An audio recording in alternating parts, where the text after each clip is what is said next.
Hey guys, tonight we're about to dress to distress. Literally. Picture it. You're standing in the dim light of your medieval chamber, the floor strewn with silk ribbons, velvet slippers, and enough laces and pins to put a modern sewing kit to shame. Outside, the castle bells toll and the marketplace hums, but in here, you're facing a truly medieval struggle. How to look fabulous without actually dying in the process. Forget what you think you know about deadly fashion fails. Tonight, we're unspooling a thread that winds through poisoned fabrics, royal wardrobes, and the lengths people once went just to show off. You tug on your tunic, fingers itching at the seams, wondering if this latest batch of imported silk is worth its weight in gold, or the rash it might give you. Because here's the thing nobody admits. In the medieval world, fashion is a battlefield, and sometimes the spoils are, well, deadly. Will you survive a season in court or end up the tragic cautionary tale at your own feast? The truth is, you probably won't survive this, but at least you'll look spectacular while you're going out. So, before we drift any deeper, if this hushed little corner brings you even a flicker of calm, feel free to like the video and subscribe, but only if it feels right in your chest. Let me know where you're listening from and what time your clock just whispered. Because in the quiet of tonight, somewhere between the crackle of fire and the rustle of heavy gowns, we're about to unravel the hidden dangers of medieval style, one shimmering, suffocating, possibly poisonous outfit at a time. Now, breathe slow, let the weight fall off your shoulders, and sink with me into tonight's slow unravelling of the past, right here on Historian's Diary. You're standing at the edge of a world obsessed with silk and velvet, a world where what you wore could make, break, or even bury you. Let's start at the top. Death by silks and satins. Before you even reach for your breakfast trencher, the clothing you've chosen is already plotting its revenge. First, the fabric itself. Silk, the prize of the medieval fashion world. You might think silk is soft and harmless, but in these centuries silk is both a status symbol and a gamble. The routes that brought it from China or Byzantium were deadly. Merchants faced robbers, storms, plagues, and if the bolts of fabric arrived, you'd pay for every inch. But the danger didn't end there. Dyeing silk required arsenic, mercury, or even lead, whatever would make those colours rich enough to impress the court. Imagine pulling on a jewel-toned gown, only to find your skin tingling and your eyes watering. Medieval chroniclers whispered about noblewomen who developed sores and fevers after wearing foreign silks. No surprise when your sleeve was basically dipped in poison. Some nobles tried to outdo each other with imported brocades, mixing in metallic threads. Here's where things get dicey. Gold and silver threads were sometimes woven with real metal, which could cut your skin if the lining was poor. One unlucky countess in Burgundy, or so the story goes, wore a dress so heavy with decoration she fainted from the heat at mass. They carried her out, her skin marked by thin, glinting welts, like the world's most expensive paper cut. Meanwhile, you're not the only one at risk. Servants who handled these expensive silks suffered too. Exposed to chemical dyes with bare hands, they'd sometimes develop sores or even lose sensation in their fingers. The more luxurious the garment, the more dangerous it was to make. That's right. Medieval high fashion was a team sport, but you wouldn't want to be the one sewing on those last tiny pearls. But the social stakes were even higher. Wearing silks when you weren't allowed could get you fined, shamed, or, if you really annoyed the wrong person, hauled in front of the local magistrate. Sumptuary laws, those rules about who could wear what, weren't just a suggestion. If your neighbour's new silk hood looked a little too fancy for his status, you could bet someone would take note, and not in a friendly way. There are stories, half true, half warning, about knights riding into tournaments with capes of cloth of gold, only to find themselves stifling in the sun, sweat pouring down their backs, their vision swimming. Some collapsed, their hearts racing, their rivals whispering that pride had gone before a literal fall. Historians still argue whether those deaths were caused by the fabric, the heat, or the pressure of keeping up appearances, but for every knight who fainted, there were 10 more eager to try. If you managed to survive the perils of silks and satins, you still had to avoid one final pitfall: the moths. Yes, the same tiny creatures that haunt closets today were even more of a menace in an age before dry cleaners. Lose your wardrobe to an infestation, and you could be socially ruined, shunned, or forced to borrow a relative's scratchy old linen. Embarrassing, yes, but possibly a blessing in disguise. So as you stride through the day in your shimmering attire, remember that every thread, every dye, every shimmering accent could be plotting your downfall. And as you eye that rival across the table, you might want to keep an eye on your own sleeve. After all, in the world of medieval fashion, the greatest danger was always closer than you thought. You finally limp to the side of the square and collapse onto a bench, grateful to be free, at least for a moment, from the tyranny of pointy shoes. You peel one off and flex your aching toes, only to realise you're not alone in your discomfort. A merchant's wife finds herself nearby, her cheeks pink, her breaths shallow. She's wearing the latest in upper-class armour, a bodice so tightly laced it looks more like a puzzle than an outfit. Ah, the medieval corset, or as the locals might call it, the pair of bodies. At first glance, it's all about elegance, a silhouette nipped at the waist, hips and chest accentuated, the impression of delicate fragility on display for all the market to see. But beneath those laces and stays, fashion is waging open war on your bones. Let's get this out of the way. The medieval corset wasn't the rib crusher it would become in later centuries, but it was still plenty snug. Early versions relied on layers of stiffened linen, sometimes reinforced with wood, horn, or even whalebone as the technology improved. The goal? Support and shape. Never mind that the person inside still needed to breathe, laugh, or occasionally escape a burning kitchen. You've probably been told that beauty is pain, but in medieval Europe beauty was a downright hazard. Tight bodices could restrict your lungs, cramp your stomach, and, in the worst cases, actually bruise or even crack a rib. There are tales, the kind that live on in letters and the darker corners of medieval manuscripts, of young ladies fainting dramatically during feasts, their friends rushing to loosen laces while the musicians played a little softer out of respect, or maybe just habit. And woe betide you if you had to run anywhere. A fire in the kitchen, a rampaging pig in the street, a sudden need to escape your least favourite cousin at a wedding, good luck. The tighter your lacing, the slower your retreat. There are a handful of stories about women who perished not in battle but at banquets, succumbing to tight lacing during a long evening of food, drink and gossip. Did their stays really kill them? Historians still debate whether it was the corset or the wine, but the moral is clear. If you lace up for beauty, you better have a strong constitution. But it wasn't just the laces that spelled trouble. As the fashion for a flattened chest took hold, a silhouette that changed wildly from era to era, some women went to extremes, binding with linen strips or adding padding to smooth out curves, then layering heavy, ornate garments on top. It's easy to scoff until you remember, there's no central heating. Many women shivered through winter nights, their fashionable choices making hypothermia as real a danger as any villain in a bedtime story. The risk was even greater for expectant mothers.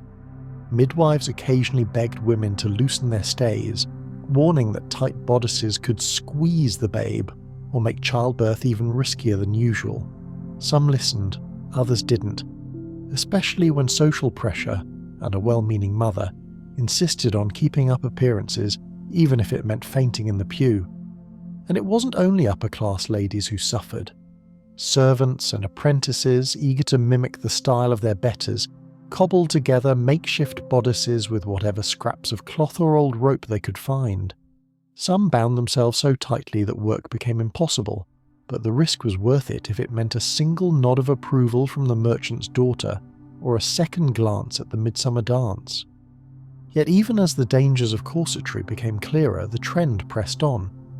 Artists praised the look, poets wrote odes to slender waists, and mothers warned daughters not to eat too much bread, lest their figures fall out of fashion. Every feast brought a fresh round of rumours. Did you hear about Lady Cecily?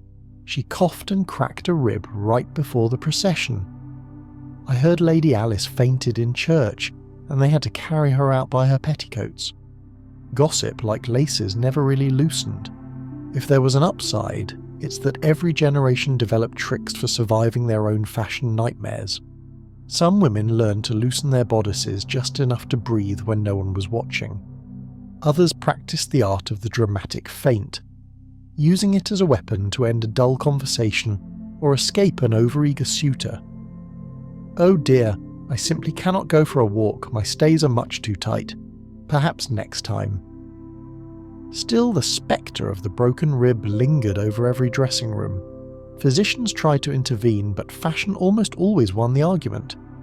Meanwhile, the next trend was waiting in the wings, one that would take danger and vanity to a whole new, gleaming and deeply toxic level: cosmetics.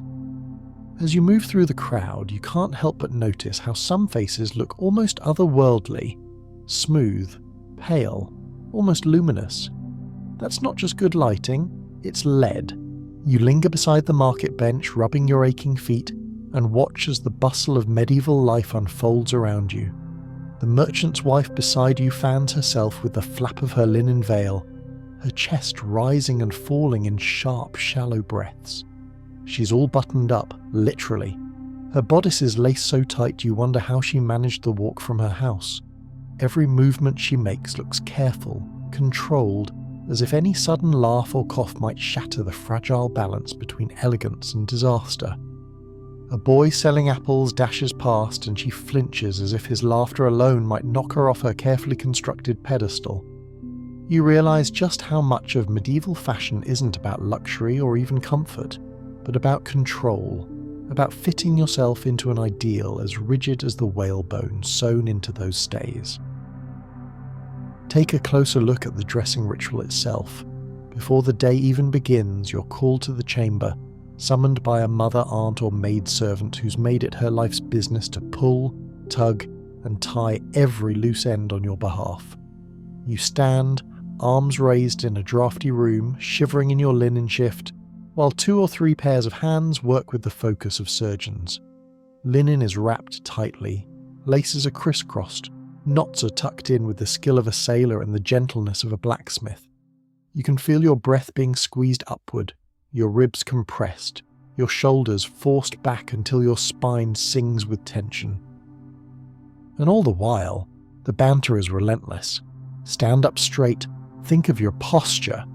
If you can't breathe, you're laced just right. One more tug and you'll fit the dress your cousin wore at her wedding. She was twice your size. The laughter stings a bit, but you play along. After all, to complain is to invite scorn, and you're already bracing yourself for the judgment of the street. Once the lacing is done, your movements are half dance, half ordeal. You bend at the waist, but only so far. You must sit very straight or not at all. Stooping to pick up anything from the floor is out of the question. If you drop your comb, may the saints help you, because your own arms and lungs certainly won't. It's no wonder the grandest houses employ armies of servants. How else could you manage to get dressed, let alone undressed, without risking embarrassment or injury? A favourite pastime of gossipy noblewomen is swapping stories of lacing mishaps. There's the tale of Lady Marjorie, who fainted into her soup at a royal banquet because her laces were pulled an inch too tight. A lesson in moderation that everyone heard but nobody learned. Or Dame Eleanor, who once split her seams during a particularly energetic reel at the harvest festival. The villagers talked about it for weeks. Her pride never fully recovered, nor, it's said, did her favourite bodice. Underneath all the bravado and bravura, though, there's a current of anxiety. What happens if you truly can't breathe? What if you're called to run, out of danger, into the fields, away from a fire or a mob, or simply towards something exciting? History is dotted with whispers of noblewomen who perished during feasts, their lungs unable to draw enough air for the hours of singing, dancing and laughter. Did the corset kill them, or was it the wine, the heat, the pressure of too many eyes? Historians still argue, but the warning stuck. Even the most poised ladies learn little tricks to survive. Some slip a tiny knife into their pocket, just in case their laces need cutting in a hurry. Others keep a loyal maid close at hand, one with strong fingers and a quick wit for when the moment comes to loosen things up behind a tapestry or in the shade of the garden. The cleverest of all learn to fake a faint, just to get a break from the crush. Oh dear, I've gone quite light-headed, and suddenly everyone's fussing, unlacing, plying you with wine and candied ginger. Meanwhile, beneath the surface, bodies pay the price. The pressure of laces hour after hour can cause bruises, even cracks in the softer bones of the ribcage. Healers whisper about crushed hearts and squeezed livers, blaming mysterious fevers and swoons on the fashion for tight waists.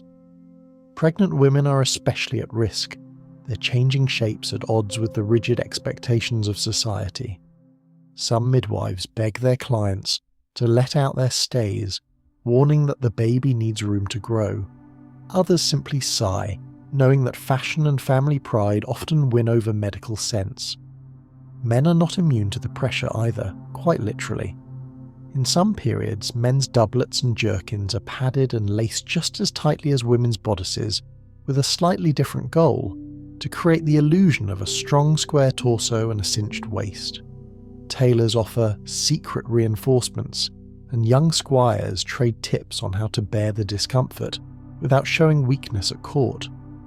Knights sometimes joke about being as trussed as a roast goose, but the laughter only partly covers the aches and the effort of maintaining the look. Social expectations run deep. To complain about pain is to risk being labelled weak, spoiled, or unfashionable. So everyone pretends, smiling as the laces bite, laughing as ribs bruise, offering each other platitudes about beauty and sacrifice. The truth is, nobody wants to be the first to let go, the first to suggest that maybe, just maybe, breathing is more important than boasting a waist like a willow branch. The ritual repeats itself day after day. Some days you think you might get used to it. Other days you find yourself lying awake at night, ribs aching, wondering if anyone else feels as crushed as you do, literally and figuratively. And just when you think it can't get any worse, you remember the feast next week, the expectation that you'll squeeze yourself into a gown even tighter than the one before, because the competition never really stops.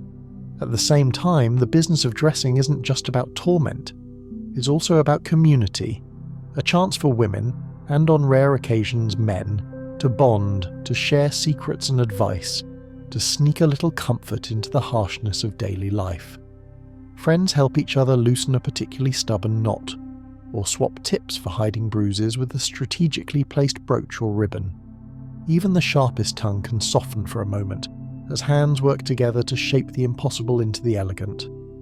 Outside, the world keeps spinning. Markets open and close, bells ring, festivals beckon. You head out chest high and waist tight, but nobody notices how shallow your breathing has become. You're part of the pageant now, another laced-up figure in a world that prizes appearances no matter the cost. As the hours pass, you start to feel the real effects. You notice it first in the little things: a headache that won't go away, a flutter in your chest, the way your voice sounds higher and thinner, especially when you laugh. Sitting is awkward, eating even more so. You nibble at your bread, sip slowly at your wine, worried that too full a stomach will make the laces cut deeper. At the banquet, you admire the women who seem immune to it all, wondering what their secret is. Maybe it's just practice, or maybe they're hiding the same aches and fears as you.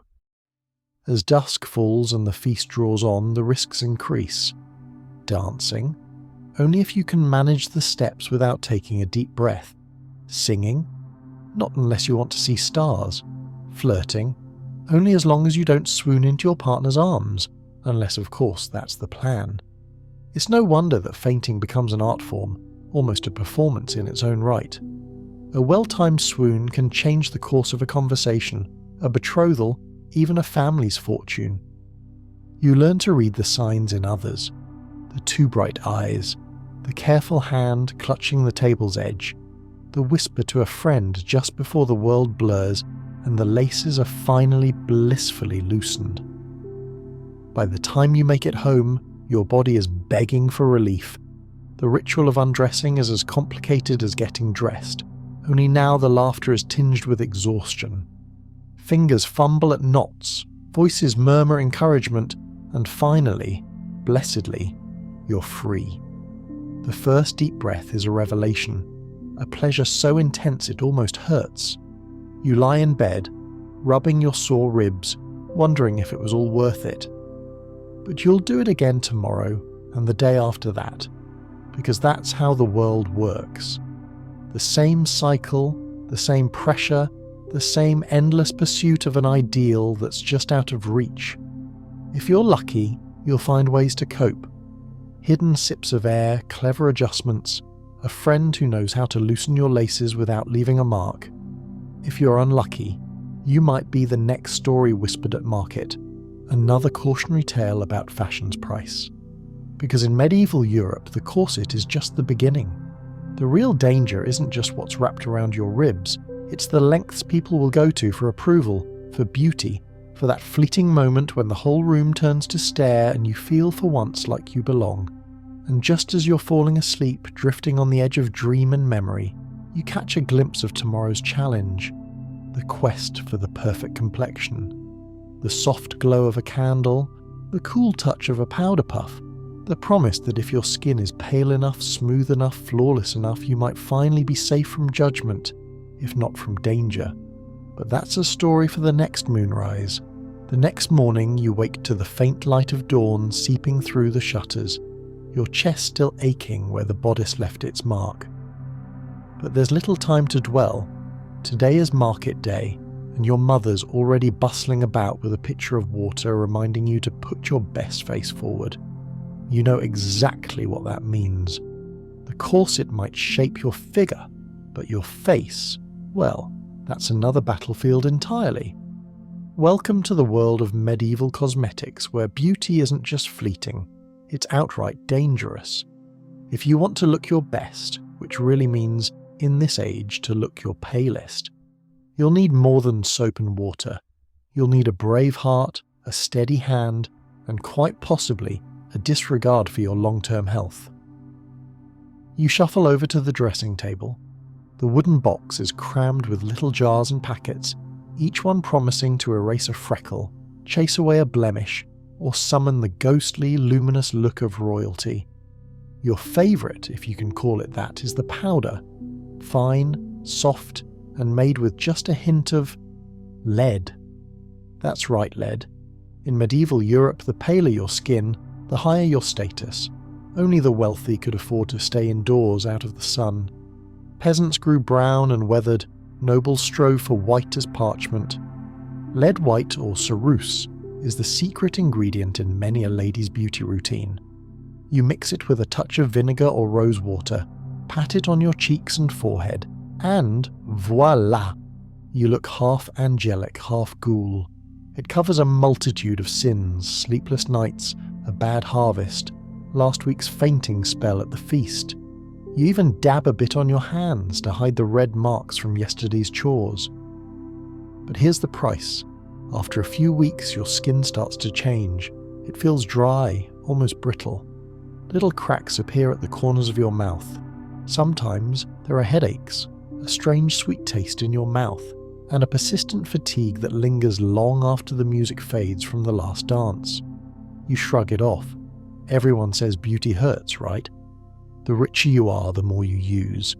Queen Elizabeth herself, long after your era, but her beauty routine is famous even among medieval gossips, will be remembered for slathering her face with cerusse, reapplying layer after layer until her skin, once so admired, becomes pocked and ruined beneath the mask.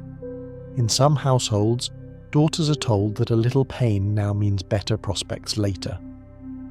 If your cheeks don't tingle, you're not doing it right, Marta whispers, applying a powder puff with the stern air of a surgeon. But it's not just the lead. There's mercury too. used to create a soft sheen or to treat the blemishes that the lead causes in the first place. A dab here, a smear there, and you're courting madness with every touch. Men are not immune.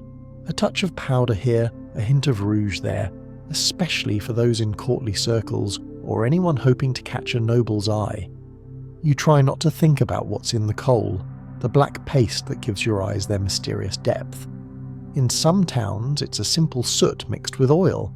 In others, the local apothecary has recipes involving lead, antimony, or even belladonna, the deadly nightshade that can widen your pupils for a few hours, making you look dreamy and mysterious right before the headaches and blurred vision set in. And yet, you persist. Everyone does. You paint your lips with a mixture of plant dyes and crushed minerals, hoping for a natural flush, but sometimes ending up with a rash. You rub a little verdigris, a green pigment made from copper, onto your eyelids, even though it stings and smells faintly of vinegar. You dab at your cheeks with a mixture of chalk and honey, hoping the stickiness will fade before you arrive at the square. There are moments of camaraderie in the process. Sisters and friends swap tips, argue over recipes, and console each other over the latest batch of spots or peeling skin. They joke that, between the corsets and the powders, it's a wonder anyone survives the season. And always, behind the laughter, there's an anxious glance at the mirror, a glance that says, "Is it working? Am I safe? Am I beautiful enough?" Sometimes things go wrong. A friend falls ill, her face swollen and red, feverish with what the healer calls bad humours. The whisper goes round. Maybe it was the powder, maybe the rouge, maybe something else entirely. The real danger is that nobody ever knows for sure. All you know is that last week she was the belle of the market, and this week she's in bed with a cloth soaked in vinegar, and prayers muttered at her bedside. And yet the pressure never lets up. For every tale of disaster, there are a dozen voices insisting it's worth it. She looks like a duchess. You'd never know she was up half the night with the baby. If you want to catch the eye of the Reeves sun, best try the rosewater wash, just mind the rash. You nod, apply another layer, and promise yourself you'll use less tomorrow. The boys, of course, have their own rituals. Young squires borrow their sisters' pots of powder, rubbing it on before a feast, and then scrubbing furiously to avoid being caught by a stern father. Older men may scoff, but even they know the value of a clear complexion, especially if they're hoping to rise in the world. A clean face, after all, is easier to trust. And as the day goes on, you notice the little signs. The girl with the perfect cheeks who never smiles too widely, lest her powder crack. The merchant's wife with the red-rimmed eyes. The matron who keeps her gloves on no matter how warm the sun. Everyone has a secret, and everyone is pretending they don't notice the consequences. But it isn't just the women of the market square. In the grand halls of the city, fashion is an even deadlier game. Courtiers compete for the king's attention, outdoing each other in paleness and gloss, layering powder on powder until even their closest friends can't tell where the mask ends and the person begins. Servants whisper about deaths that come on slowly, skin that rots, teeth that fall out, a mind that fades. They say the most beautiful women are often the most frail.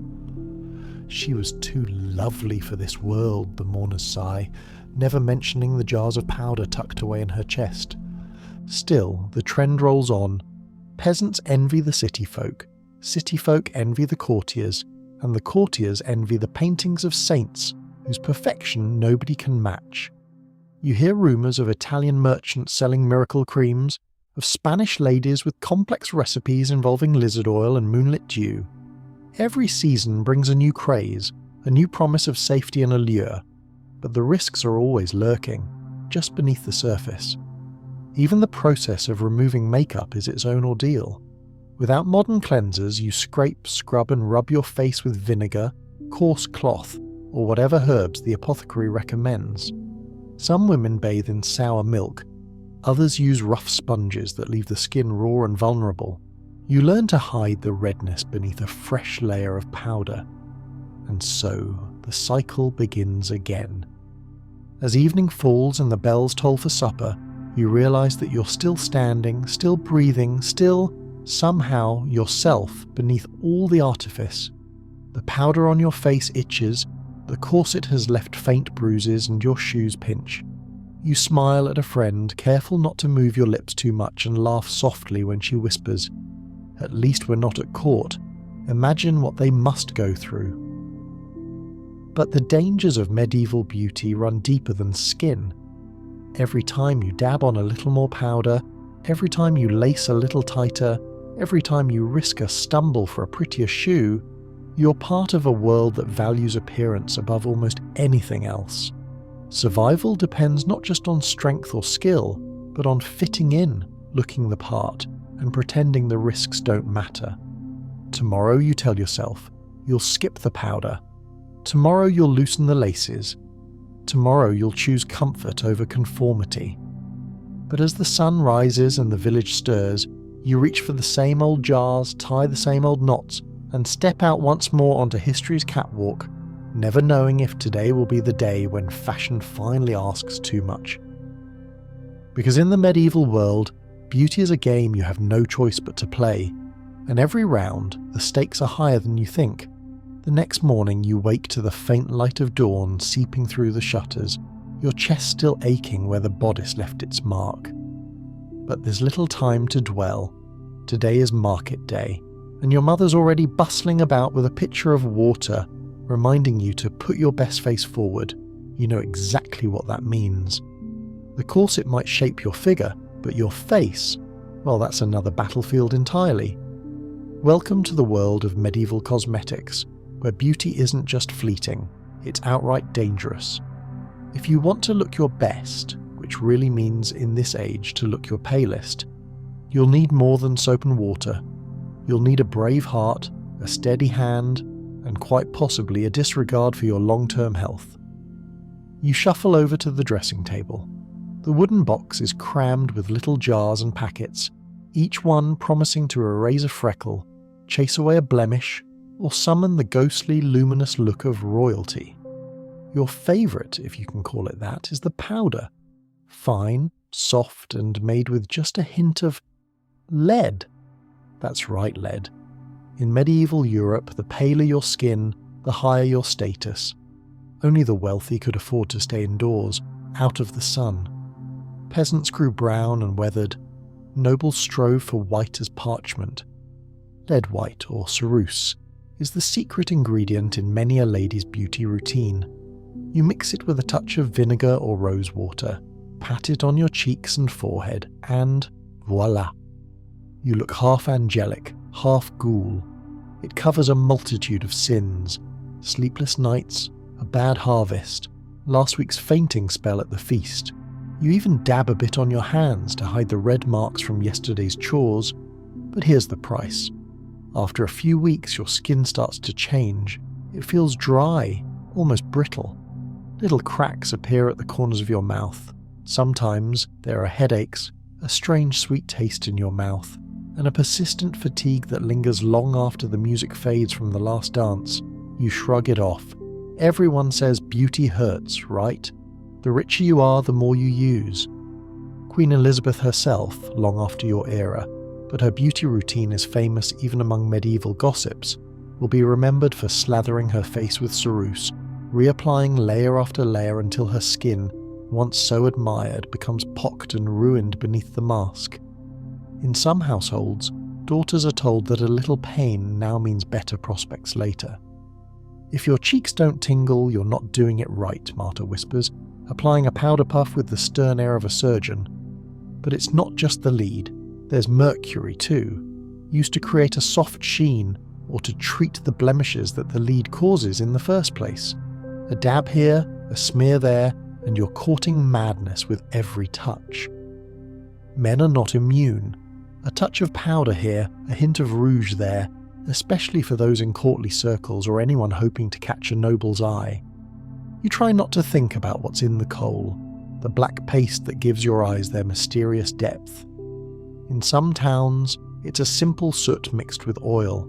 In others, the local apothecary has recipes involving lead, antimony, or even belladonna. the deadly nightshade that can widen your pupils for a few hours, making you look dreamy and mysterious right before the headaches and blurred vision set in. And yet, you persist. Everyone does. You paint your lips with a mixture of plant dyes and crushed minerals, hoping for a natural flush but sometimes ending up with a rash. You rub a little verdigris, a green pigment made from copper, onto your eyelids, even though it stings and smells faintly of vinegar. You dab at your cheeks with a mixture of chalk and honey, hoping the stickiness will fade before you arrive at the square. There are moments of camaraderie in the process. Sisters and friends swap tips, argue over recipes, and console each other over the latest batch of spots or peeling skin. They joke that, between the corsets and the powders, it's a wonder anyone survives the season. And always, behind the laughter, there's an anxious glance at the mirror, a glance that says, "Is it working? Am I safe? Am I beautiful enough?" Sometimes things go wrong. A friend falls ill, her face swollen and red, feverish with what the healer calls bad humours. The whisper goes round. Maybe it was the powder, maybe the rouge, maybe something else entirely. The real danger is that nobody ever knows for sure. All you know is that last week she was the belle of the market, and this week she's in bed with a cloth soaked in vinegar and prayers muttered at her bedside. And yet the pressure never lets up. For every tale of disaster, there are a dozen voices insisting it's worth it. She looks like a duchess. You'd never know she was up half the night with the baby. If you want to catch the eye of the Reeves sun, best try the rosewater wash. Just mind the rash. You nod, apply another layer, and promise yourself you'll use less tomorrow. The boys, of course, have their own rituals. Young squires borrow their sisters' pots of powder, rubbing it on before a feast, and then scrubbing furiously to avoid being caught by a stern father. Older men may scoff, but even they know the value of a clear complexion, especially if they're hoping to rise in the world. A clean face, after all, is easier to trust. And as the day goes on, you notice the little signs. The girl with the perfect cheeks who never smiles too widely, lest her powder crack. The merchant's wife with the red-rimmed eyes. The matron who keeps her gloves on no matter how warm the sun. Everyone has a secret, and everyone is pretending they don't notice the consequences. But it isn't just the women of the market square. In the grand halls of the city, fashion is an even deadlier game.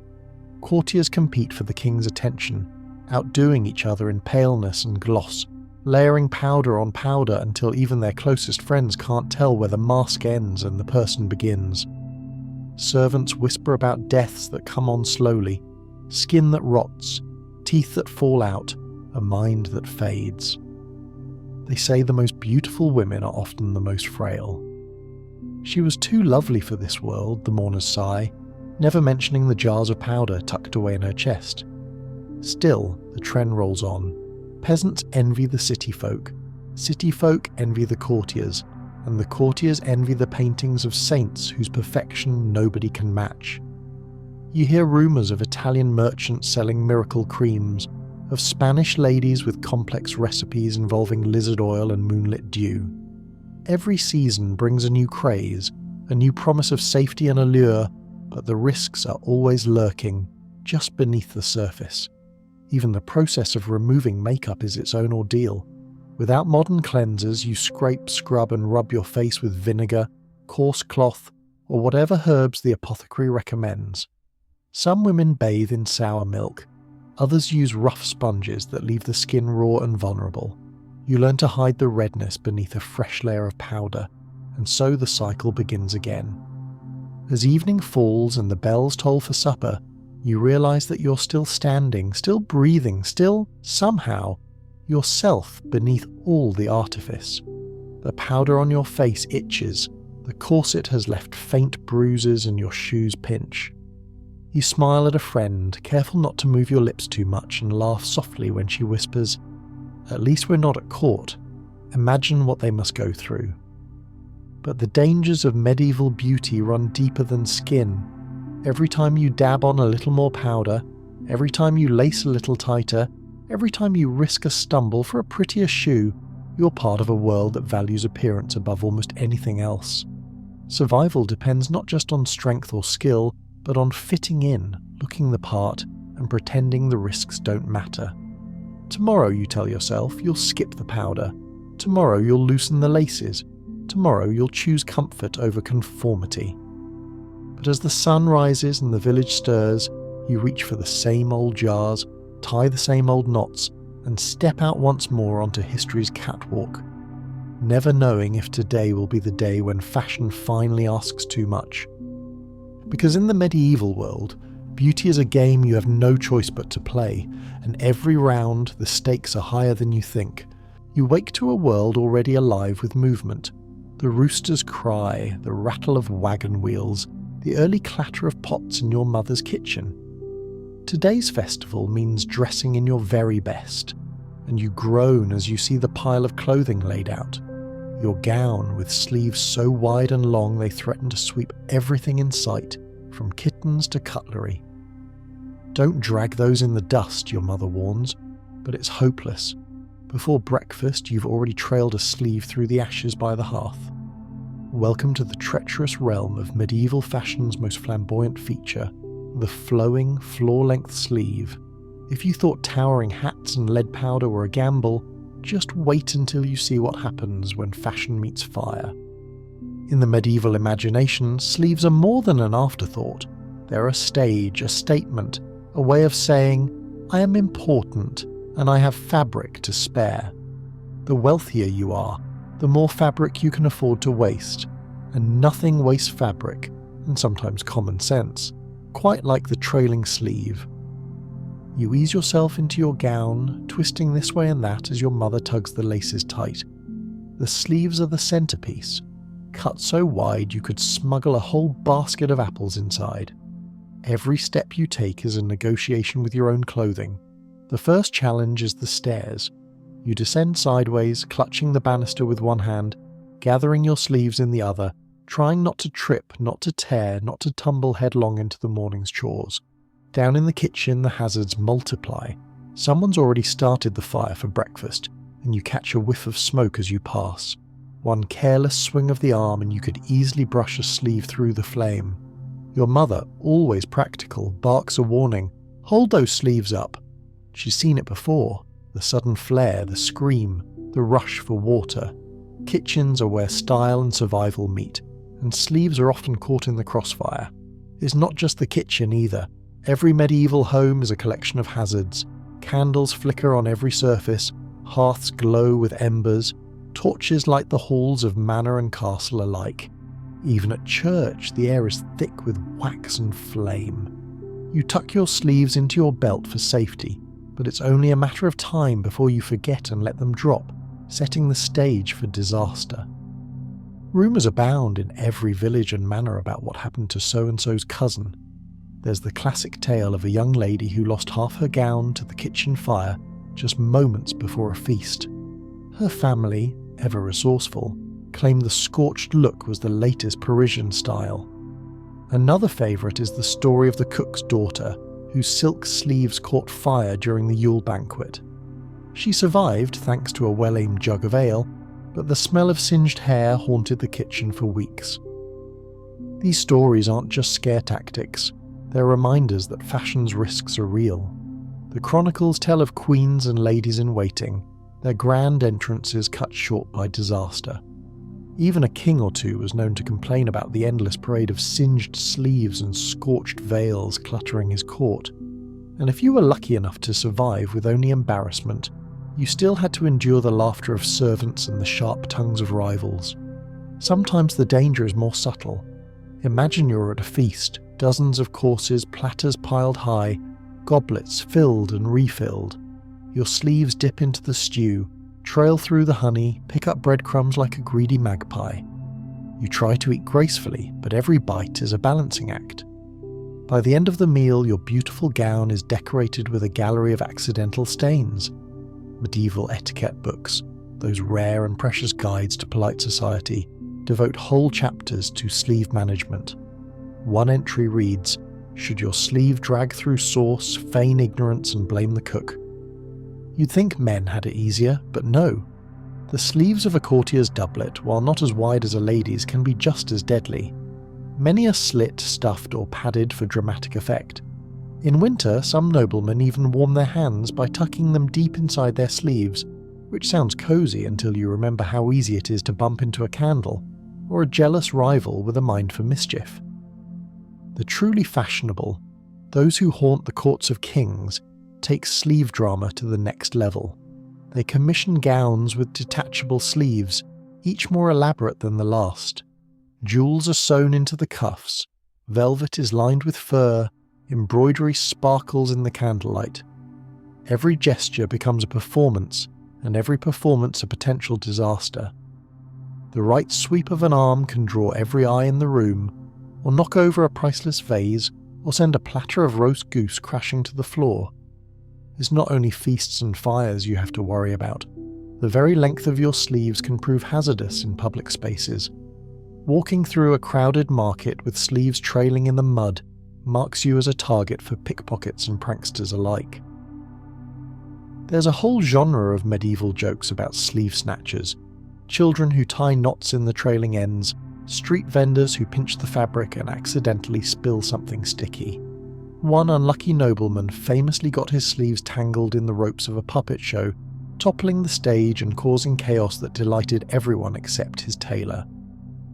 You learn over time to adapt. Clever seamstresses invent discreet little ribbons for tying sleeves up out of harm's way, practical for work, then quickly untied for festivals and church.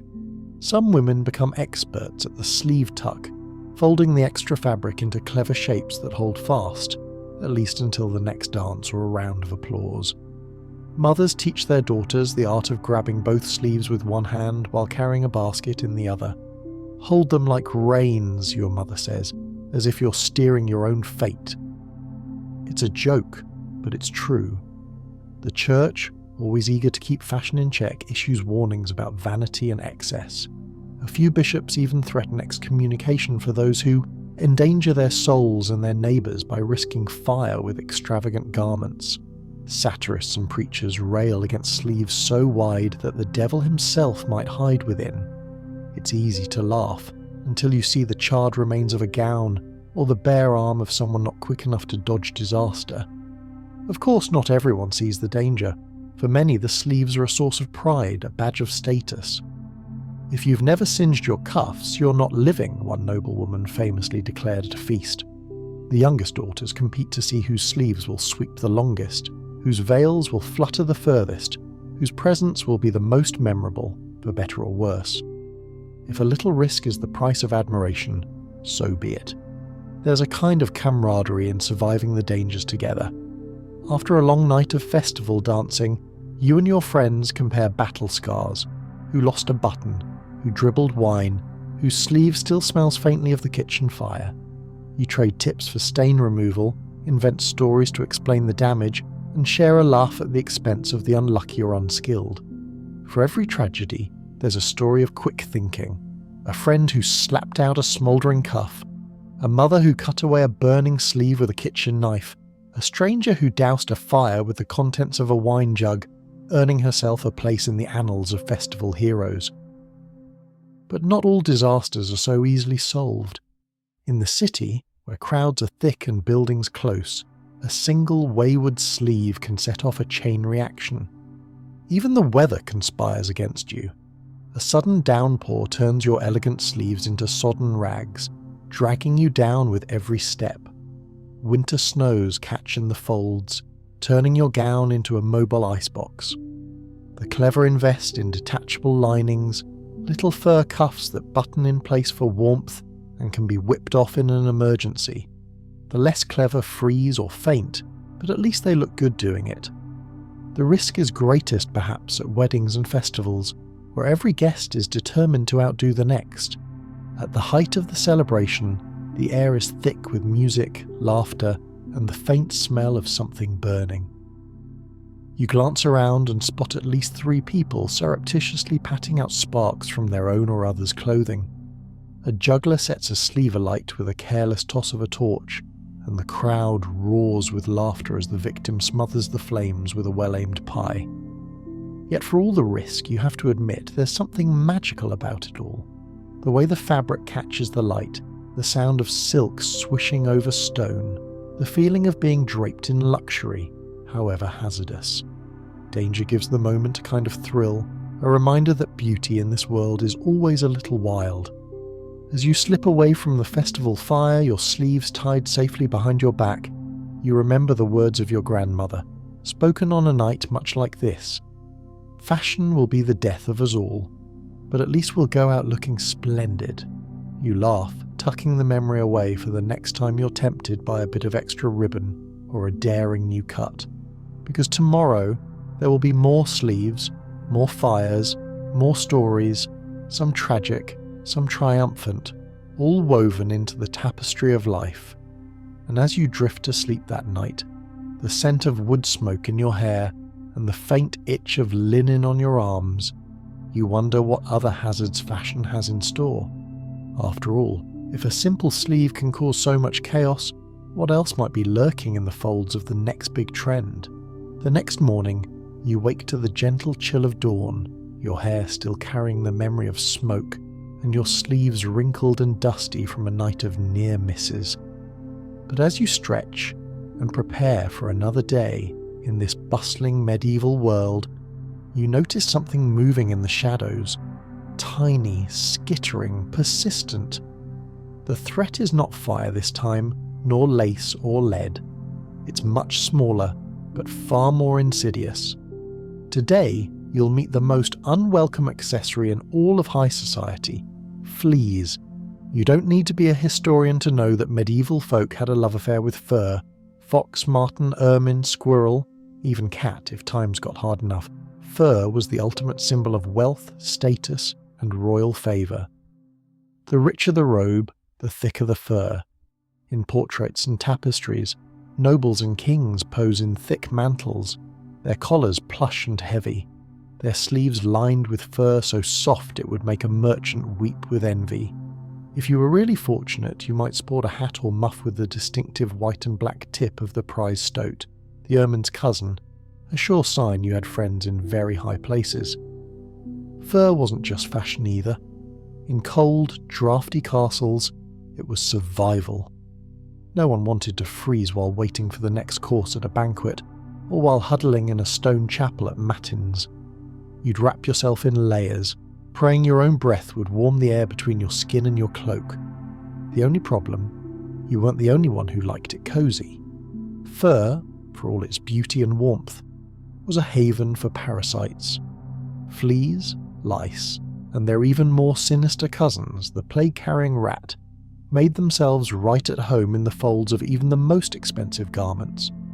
You brush your sleeve against your cheek and try not to think about the stories, the ones whispered in kitchens and at the edges of the market square, about noblemen who brought not only velvet and gold to court, but entire ecosystems of blood-sucking passengers. Your friend Marta, never one for subtlety, likes to remind everyone at the spinning circle, for every fox fur you flaunt, you host 100 tiny guests. You wince and make a mental note to leave your own mantle by the fire tonight, hoping the smoke will drive away anything with more than 6 legs. The reality is worse in winter when everyone crowds together for warmth. Great halls are full of guests and their furs, all mingling and swapping stories, and not a few fleas.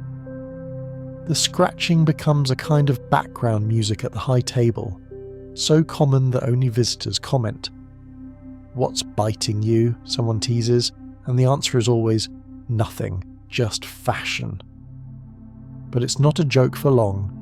In the 14th century, the Black Death swept through Europe, and people soon noticed a grim connection between the sick and the best dressed.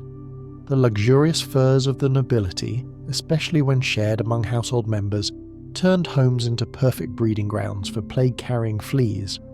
Servants and children, tasked with brushing and shaking the master's cloaks, fell ill at alarming rates. Even the smallest scratch could become a source of dread. Suddenly, fur lost some of its luster, though not enough to keep the truly dedicated from risking it all for a few more stripes of ermine or the coveted black tail tips on their coronation robes. Not everyone was equally at risk. peasants might own a single rabbit skin muff, but rarely enough to shelter a whole nest of vermin. For them, the hazards of fur were mostly theoretical. But in the castle, the line between luxury and liability grew dangerously thin. Some nobles ordered their furs beaten and smoked daily. Others hung them outside in the cold, hoping to freeze the pests into submission. Apothecaries made a tidy profit selling sachets of lavender, rosemary and pennyroyal to sew into linings, a tradition that persists to this day in potpourri and mothballs, albeit with a less dire purpose. Yet for every anxious lord with a perfumed sachet, there were 5 more who shrugged and scratched and called for another cloak. The truly paranoid refused to share their bedding, their hats, even their gloves. A few desperate souls, perhaps those who'd suffered a sleepless night with a particularly determined flea, took to shaving their heads and donning fur-lined caps, reasoning that it was easier to see and kill what lived in plain sight. You hear stories of noblewomen picking lice from their children's hair by the fire, the same hands that moments before had embroidered a delicate edge on a velvet hood. The humility of nitpicking cuts through all pretense. Everybody from queen to scullery maid wages the same daily war against the invisible, but the most chilling tales are the ones told in a whisper. The rumour that it was not just fleas but the plague itself, hidden in the warm dark of the furs that brought down families, emptied castles and blackened churchyards. She wore ermine at Michaelmas, Marta says, shaking her head. By Easter not a soul left to claim her mantle. No one laughs. Some dangers, it seems, are too close for comfort. Of course, some brave souls tried to turn the tables on fate. Sumptuary laws, those ever-present rules meant to keep the lower orders from dressing above their station, occasionally banned certain furs outright, on the grounds that they were too dangerous as well as too expensive. It didn't work. The rich always find ways to get what they want, and the fashion for fur only grew more extravagant with every passing decade. The ironies multiply. In some places, the very presence of furs at a feast is a sign that plague is not far behind. In others, a new pelt is an excuse for celebration, never mind the risk, as long as the neighbours are impressed. You attend a wedding, watch the bride glide down the aisle in a train of snow-white ermine, and notice the priest surreptitiously scratching behind his ear. The cycle continues. But perhaps the most poignant lesson is this. For all the glitter and glory, all the desperate attempts to outshine and outlast, everyone shares the same vulnerability in the end. Fleas don't care about rank or wealth, and the plague respects no title. You tuck this thought away as you pull your own woolen shawl a little tighter, suddenly grateful for its plainness, its lack of luxury. As night falls and the lamps gutter low, you catch yourself glancing at the fur-lined cloak hanging on the door. It looks so inviting, so warm, and yet, somewhere deep inside, you remember Marta's warning. Maybe tomorrow you'll leave it by the fire. Or maybe, if the wind howls and the cold creeps in, you'll risk it one more time. Because in the end, fashion is always a gamble, and survival is its own kind of style. You wake with a start, itching, scratching, slightly paranoid after last night's fireside tales. But today, it's not fur that brings you risk. It's the simple act of defiance, the thrill of dressing above your station. All over Europe, lords and lawmen are sharpening their quills, ready to write fines and penalties for anyone bold enough to wear forbidden styles. Welcome to the strange and dangerous world of sumptuary laws, where one wrong outfit can cost you your freedom, your fortune, or even your life. It starts innocently enough. You see a merchant's daughter with a ribbon a little too bright, a shoemaker's wife with a bit of velvet edging her sleeves. The message is clear. Fashion isn't just for the nobles anymore. Cloth merchants and city tradesmen are getting rich, and with their new coins come new dreams.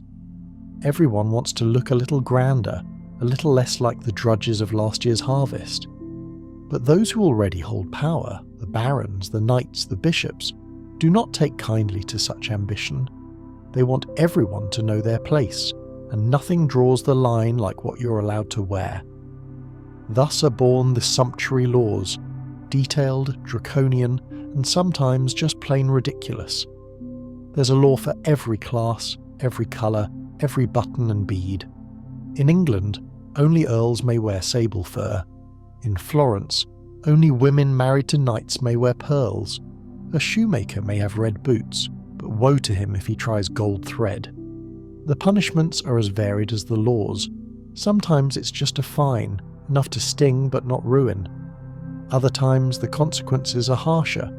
Public shaming, having your forbidden garment seized and burned, or, if you're especially unlucky, being marched through the streets wearing your illegal finery with a sign that reads, "Here walks one too proud for his own good." It's fashion policing on a scale that would make modern social media blush. Yet for every rule, there's someone clever enough to bend it. Tailors specialise in subtle rebellion, linings of forbidden colour, secret pockets of silk, sleeves cut just wide enough to hint at luxury without catching a lawman's eye.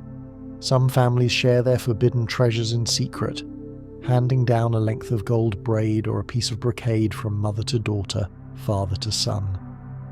"Wear it on your wedding day," they whisper, "just for luck." And sometimes luck holds.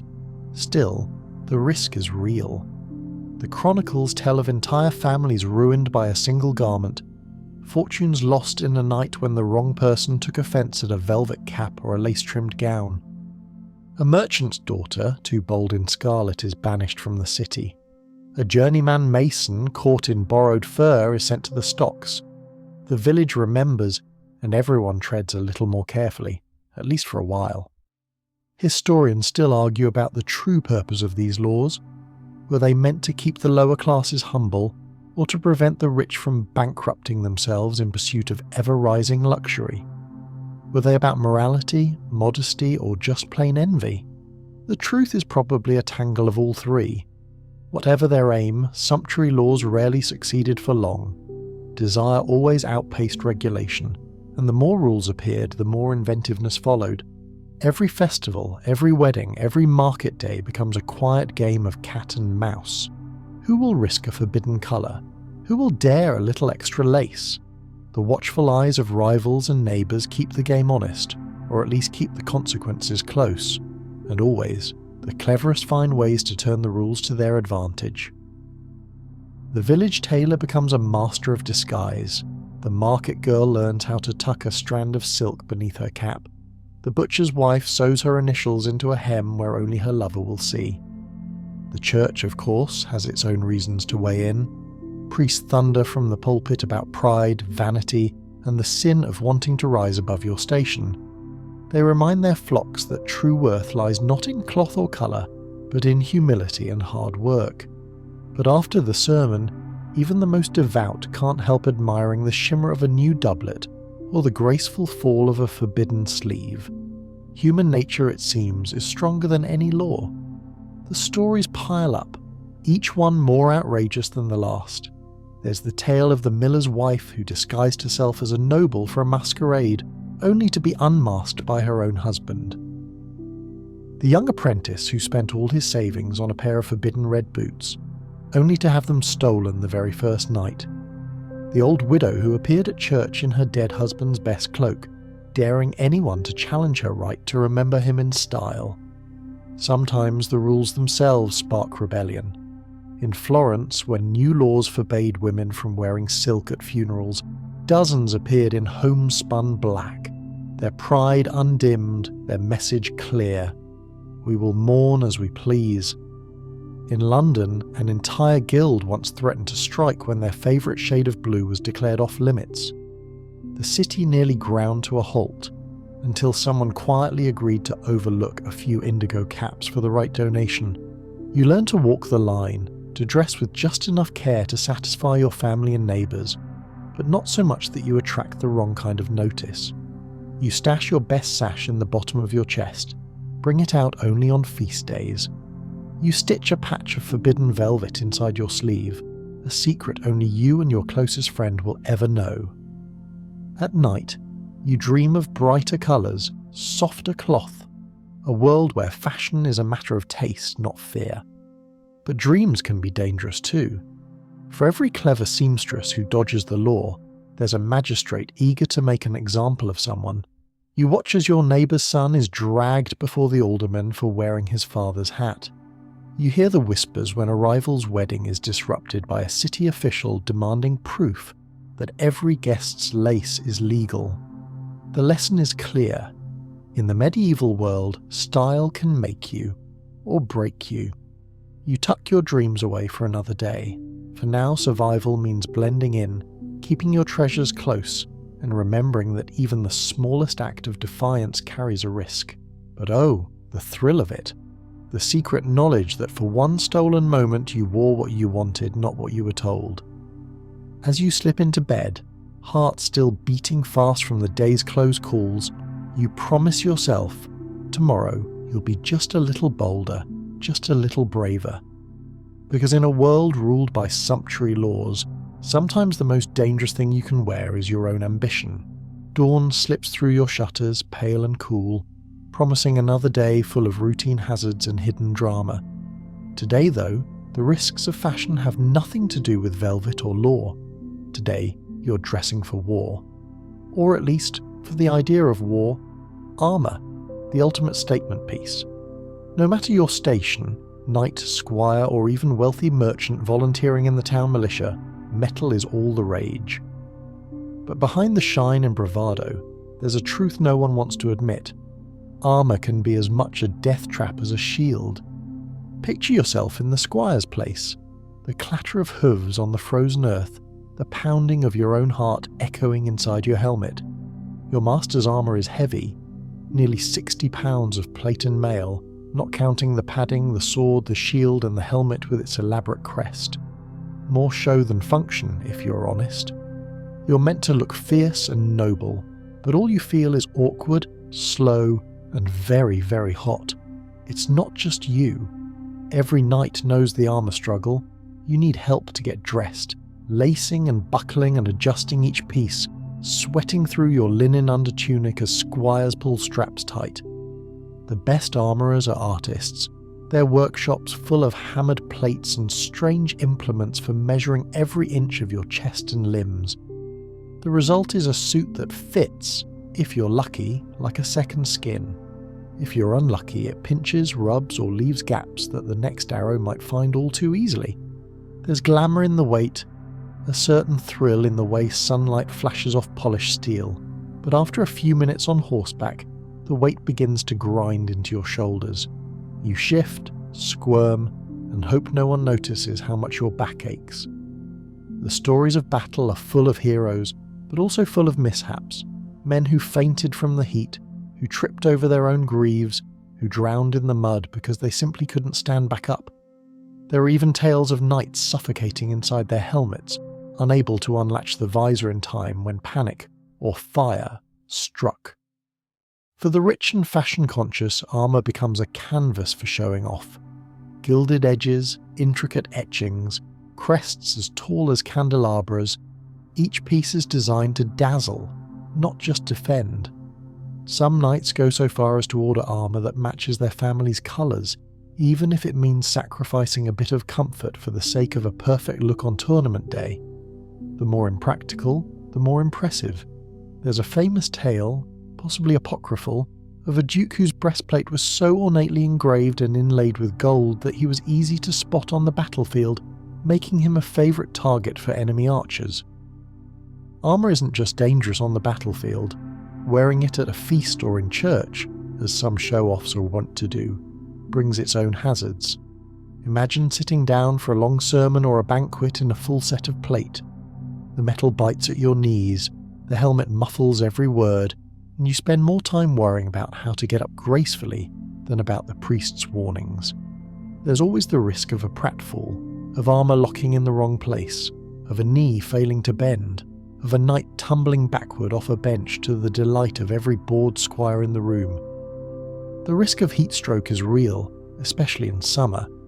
You remember the story of Sir Richard, who wore his armour all day for a royal parade and ended up in the infirmary, delirious and red-faced, stripped of dignity as quickly as his metal plates. Water is precious on these days. Squires run about with flasks and some knights quietly pour water into their helmets, hoping to keep cool without ruining the lining. The stink by evening is legendary. And let's not forget the other, less dramatic ways armour betrays its wearer. Rust is the enemy of every knight. One rainy March, and your prize breastplate could turn orange overnight. It's said that the most trusted man in a lord's household was not his steward or squire, but the armour polisher. Lose his loyalty, and you might end up with a helmet that creaks, a cuirass that sticks, or a gauntlet that refuses to close at the crucial moment. Of course, some dangers are more deliberate. In tournaments, rivals sometimes sabotage each other's gear, loosening straps, filing down buckles, even slipping a bit of oil onto the soles of another's shoes. It's all fun and games until someone ends up on the ground, unable to stand, their armour clanking like a bell to signal defeat. You think of all the times you envied the knights, their shining gear, their heroic tales. Now you realise the price they pay is not just sweat and coin, but risk at every turn. The same steel that promises safety can become your prison. The same plumes and flourishes that win admiration might slow you down enough to cost you the match, or your life. And yet as dusk falls and you watch a squire labouring to carry his master's mail, you can't help but feel the pull of the spectacle, the clang, the flash, the whispered legends of knights who never took a scratch. You resolve, quietly, sensibly, to admire from a safe distance. Perhaps a simple leather jerkin is enough for you. Or perhaps when the next festival comes, you'll borrow a helmet, just for a dance, just for a story. Because in the end, that's what armour is. A story, a hope, and a warning all at once. Dress for battle and you might win the day, or you might never make it home to tell the tale. The next time you step out, the air is thick with the perfume of the market. Literally. Sweet, sharp, mysterious or cloying. Scents drift from open shop doors, from the veils of ladies in velvet and the handkerchiefs of well-heeled merchants. Tonight, you discover a truth that every medieval nose knows. The pursuit of beauty is dangerous not just in what you wear, but in what you breathe. It starts with the simplest of rituals. Before leaving your house, you dab your wrists and neck with a little rose water. The delicate fragrance, barely more than a whisper, is meant to mask the less glamorous smells of medieval life. Wood smoke, tallow candles, livestock, and the ever-present tang of sweat. But before long, the world of medieval scent turns from rosewater's gentle promise to a dizzying, sometimes deadly concoction. If you're truly ambitious, or desperate, you dabble in the perfume room of a wealthy household. Here, apothecaries and alchemists wage their own fragrant arms race, blending exotic resins and dried petals, distilled spirits, and, more often than not, substances you'd rather not know about. Ambergris, musk, and civet, all animal-derived, all questionably acquired, form the base of the grandest perfumes. There are stories of nobles willing to pay more for a single vial of imported scent than a peasant's yearly wages. But here's the dark twist. These perfumes aren't just overwhelming, they're sometimes outright hazardous. Medieval scent makers rely on fixatives that include turpentine, camphor, or even bits of mercury and arsenic, added for their supposed preserving powers.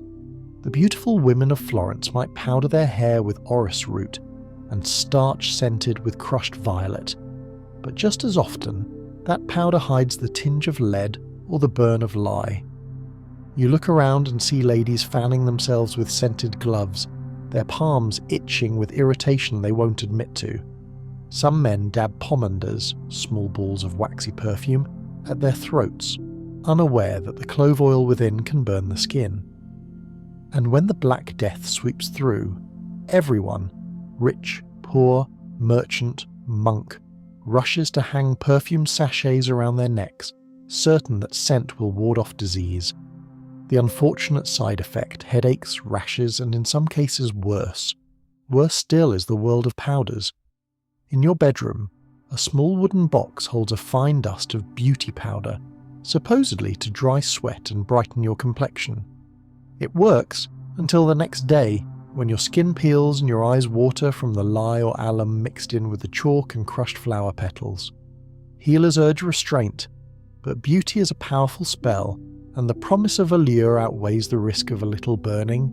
You know you shouldn't taste anything on the vanity table, but you're curious, and so are your friends. The red powder for lips and cheeks sometimes contains cinnabar, a mercury ore, and is as toxic as it is fashionable. Some even try belladonna drops to widen their pupils, hoping for that otherworldly lovesick look. Never mind the blurred vision and racing pulse that follows. It's not only cosmetics though.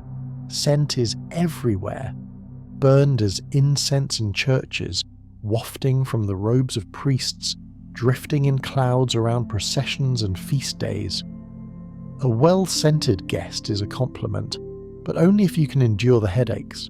At festivals, you see men and women alike dabbing their foreheads with scented vinegar, holding bouquets of fresh herbs under their noses to block out the press of humanity, and, let's be honest, the scent of the fishmonger's stall nearby. The real danger comes from fashion's obsession with masking what's real. The more you try to hide, the greater the risks. In the higher circles, some nobles never wash their hair, preferring to powder it with heavily scented starch, only to find themselves scratching, sneezing, and developing mysterious sores on the scalp. At one particularly memorable banquet, the Queen's handmaid faints from the combination of clove oil and camphor wafting from her own gloves, a spectacle so dramatic it inspires a poem, Ode to the Swooning Scent. Men are not immune. Perfumed beard oils are all the rage, the more pungent the better. Knights at tournaments braid sprigs of lavender and rosemary into their armour, a habit meant to keep lice away but also to impress the onlookers. Sometimes the herbs cause rashes, sometimes they just mask the stink of sweat and fear. Everyone knows a tale or two about scent gone wrong. The merchant's son who tried to win his beloved with a rare perfume, only to find himself ostracised when the scent triggered coughing fits throughout the hall. The noblewoman who followed a recipe rumoured to preserve the skin forever, and woke up to find her cheeks blistered and raw. The courtier whose love of violets was so extreme he sneezed his way out of a promotion. Historians still argue whether medieval people were truly dirtier than later generations, or simply more creative in their attempts to mask the everyday world. What's clear is that perfume, powder, and potion carried dangers all their own, some obvious, some invisible, all a testament to fashion's grip. As you lay your head on your pillow, a faint whiff of rosewater clinging to your hair, you wonder if it's worth it. Tomorrow you'll try something simpler, you think. Perhaps a little fresh mint behind the ears, maybe just a splash of cold water at sunrise. But you know, deep down, that the cycle will repeat. There's always another festival, another guest to impress, another new scent promising youth, romance, or just a moment of escape from the honest ordinary world. And so, as the candles flicker out and the scents of the day drift into memory, you surrender to sleep. Fashion's dangers lingering on your skin, in your dreams, and somewhere in the stories the next generation will tell. The sun rises sluggishly, filtered through layers of late autumn mist, and you wake with your muscles heavy, your nose still prickling with the lingering ghosts of yesterday's perfumes and powders. But you're in for a new ordeal, a feast day in the manor's great hall, the kind of event that promises plenty of food, endless talk, and above all, clothing designed to impress. Today, fashion's risk is not found in the poisons you touch or the fires you dodge, but in the sheer, literal weight of your own status. To be important in the medieval world is to carry it, on your shoulders, your head, your feet, and especially your back. The more wealth or power you possess, the heavier the burden, and never is this clearer than when you don ceremonial dress. The layers pile on, chemises, underskirts, padded doublets, brocade tunics, sleeves like banners, fur-lined cloaks, belts weighed down with silver fittings, ornate buckles, rings on every finger, chains across the chest, and hats as elaborate as small tents. By the time you've dressed for the feast, you feel like a pack mule at the start of a long journey. Just rising from your stool is a feat, and you're certain the seam of your best hose will pop if you so much as sneeze. But you do it, because everyone expects you to look grand. This is not a world that celebrates comfort. Here, beauty is endurance, and dignity is the ability to smile through discomfort. You move through the manor, passing other guests similarly weighed down. Some shuffle awkwardly, their sleeves trailing. Others look regal but barely bend at the waist. One lord has a cloak so long that it requires a small servant just to carry the hem behind him, and you wonder if the boy is secretly plotting escape. Every step up the great stairs is a calculated risk. A stumble could mean a tumble. Gowns twist, boots slip, chains tangle. The echo of a dropped necklace on stone draws all eyes. You pretend it never happened, but your heart pounds as if you'd nearly fallen from a cliff. Seating yourself at the high table takes negotiation. Fur mantles are draped over the back of your chair. The jewelled dagger at your waist keeps snagging the tablecloth. The weight of rings on your hands makes delicate tasks difficult. Breaking bread, holding a goblet, carving a sliver of roast. One lady drops her spoon, her hands so stiff from the rings and tight sleeves that she must ask her neighbour to retrieve it. Meals themselves are a test of stamina. The air grows stifling as the hall fills with bodies and candlelight. Sweat trickles under the many layers, caught by linen but unable to escape further. You drink slowly, acutely aware that too much wine will make you dizzy, and rising to leave the table will become a public performance, one you'd rather avoid. There are whispered stories, told by servants and echoed by nurses, of men who fainted at the high table, undone by the heat and the constriction of their own splendour, of ladies who swooned and slipped beneath the table, only to be quietly revived and redressed behind a screen, of a bishop so festooned with rings, medals and sashes that he toppled off the pulpit, the sound of his finery hitting the floor remembered longer than the words of his sermon. Children of noble houses are not spared the burden. The youngest pages parade in miniature courtly dress, already stooped by velvet cloaks and tiny swords. Daughters must sit quietly through hours of ceremony in heavy gowns, their faces set with determination, their minds already plotting which layer to shed first when the formalities end. You look around and see the price paid for status. The merchant's wife, only just admitted to the noble circle, wears her best overdress, stiff with embroidery and so tightly belted her breath comes in short, nervous gasps. The old knight retired from battle wears a chain so ponderous he can barely turn his head, but he will not remove it. It is the proof of a lifetime's honour. Even the cook peeking out from the kitchens wipes sweat from her brow, her heavy linen apron a mark of her craft and her endurance. But there is a peculiar pride here too, a sense that to carry the weight of one's station is to truly belong. The discomfort becomes a kind of badge, a visible sign that you have arrived, that you are part of the tapestry of the manor, the town, the kingdom. At the feast, everyone strains beneath their own version of the burden, yet all do so with a grace that can only come from practice. The dangers, of course, are not just physical. There are social pitfalls to navigate. Arrive underdressed and you risk being seen as disrespectful, perhaps even rebellious. Arrive overdressed and whispers will follow. Above their station. Too proud. Who do they think they are? Every guest is a student of nuance, learning to read the fine line between dignity and arrogance. The weight of fashion presses on the mind too. You find yourself constantly aware of your own movements, afraid to wrinkle the silk, to dirty the fur, to step on the hem and rip the stitches loose.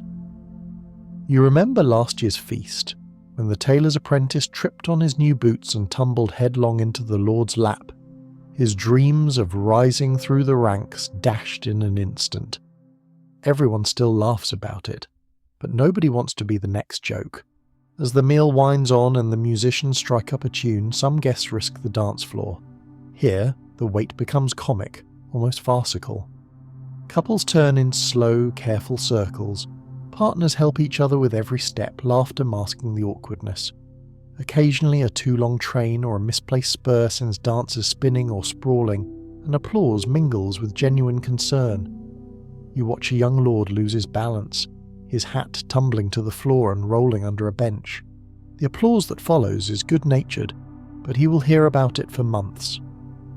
But beneath the spectacle is a quiet knowledge. All this weight, all this trouble is fleeting.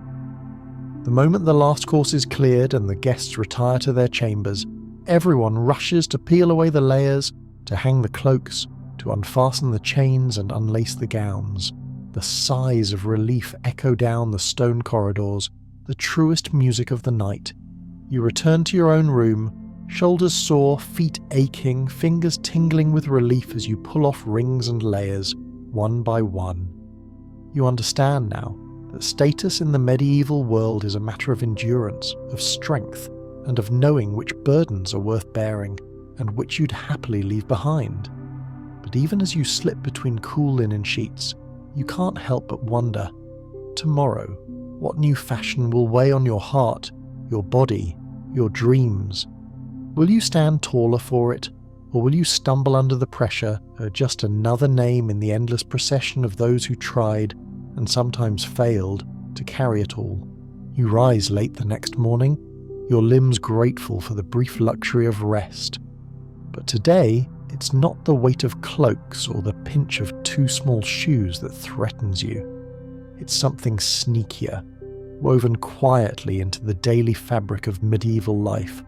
The hood, on its surface so harmless, practical, ubiquitous.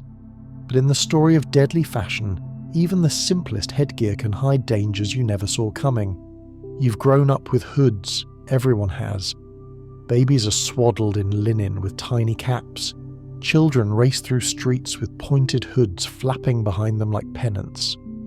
Working folk wrap rough wool around their ears against the chill, and even the proudest nobles under their crowns and veils keep a fine silk or velvet hood handy for when the weather turns.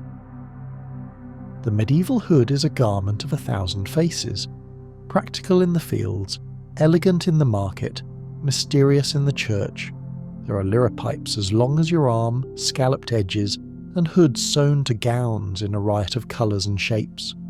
But today, as you pull your best hood over your hair, you're reminded of every cautionary tale your mother ever told, because hoods can hide more than hair. Let's start with the obvious: vision. A deep hood keeps the sun from your eyes, but it also narrows your world. The edges blur your peripheral sight. Every bustling alley and crowded church becomes a maze of half-glimpsed dangers. There's a reason thieves and pranksters love the hood. One moment of inattention, and your purse is gone, your path blocked, your friend's warning lost in the folds of fabric muffling your ears. There are more subtle threats.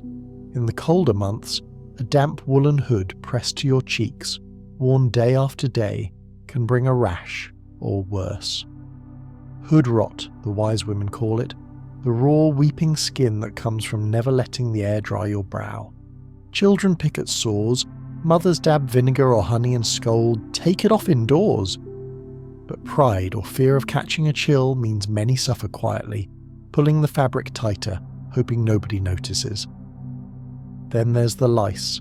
The humblest hood is a paradise for nits. Even the Queen's laundress spends hours boiling and brushing, and still the itch returns. Lice crawl from hood to hair and back again, making the round of family and servants with relentless efficiency. One careless swap, trying on your friend's fine new cap or borrowing your father's for an errand, and you'll be scratching for a fortnight. If you're lucky, that's all.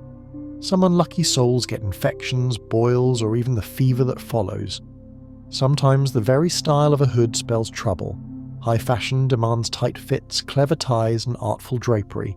More than once you've heard of girls fainting at church, their hoods laced so snug they can barely breathe. One memorable Christmas, a visiting merchant's daughter caught her liripipe, that long dangling tail of fabric, on a candelabra during midnight mass, setting her headpiece alight. Panic ensued. A quick-thinking boy doused her with a wine jug. She was safe, but the smell of singed wool and ruined velvet lingered for weeks. There are the practical mishaps too. Hoods catch in wagon wheels and door latches. They snag on hedges, get slammed in chest lids, and for the truly unlucky, provide a perfect handle for a schoolyard rival to yank you off your feet. Grown men have been pulled from horses, young lovers startled into scandal when a liripipe gets caught on a low branch during a midnight tryst. The chronicles are full of stories, some real, some exaggerated, about hoods used in fights, hoods that hid a knife or a secret, hoods that became evidence at a trial. Historians love to point out that hoods are more than just fashion. They're status, identity, and sometimes even disguise.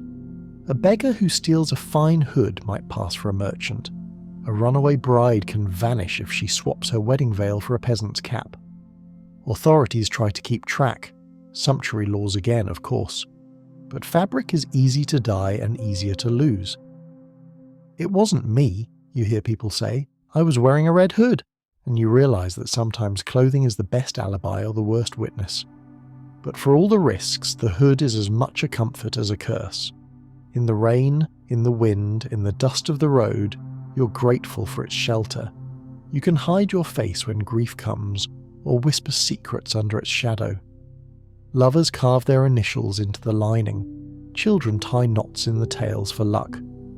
On feast days, a new hood is a gift to be treasured, a sign that someone cares enough to keep you warm. Tonight, as you sit by the fire darning a hole in your own favourite hood, you hear laughter outside. Children playing Hoodman Blind, the medieval ancestor of Blind Man's Bluff.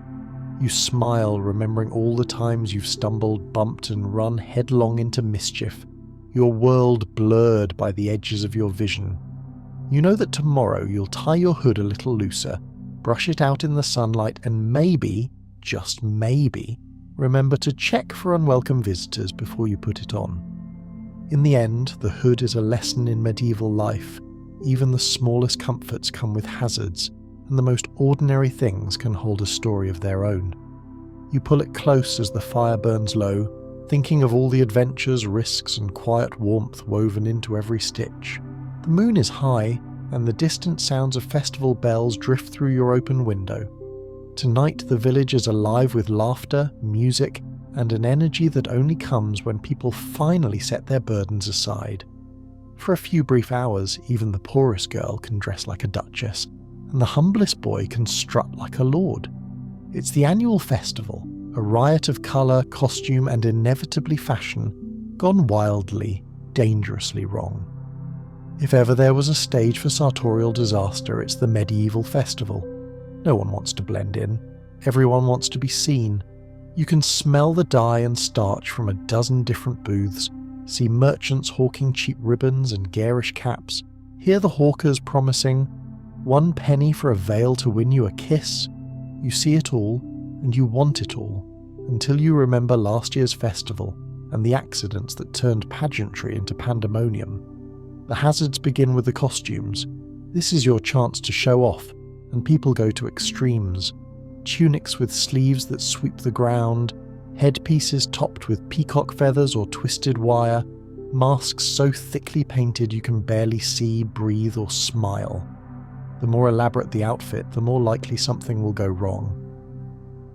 Last year, a local baker's son arrived dressed as a fire-breathing dragon, only to set his own tail ablaze when a spark leapt from a juggler's torch. Quick-thinking friends doused the flames, but his costume and pride were singed. Masks are everywhere tonight. Made of leather, linen, or stiffened paper, they transform faces into animals, saints, devils, and more. But after a few hours, the air inside grows thick and hot. Breath condenses, eyes water, the world grows blurry and muffled.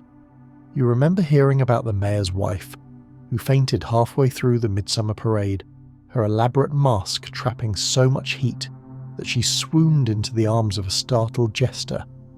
There's the risk of disguise gone too far. Old rivalries flare when faces are hidden, and more than one scuffle has broken out because a masked prankster pushed a joke too far, or an old grudge was settled in the anonymity of carnival.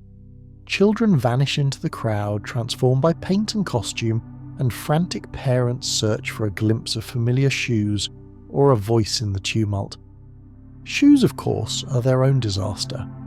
Festival costumes often require something flashy: boots with wooden platforms, shoes with bells on the toes, or even, if you're daring, the dreaded poulaines.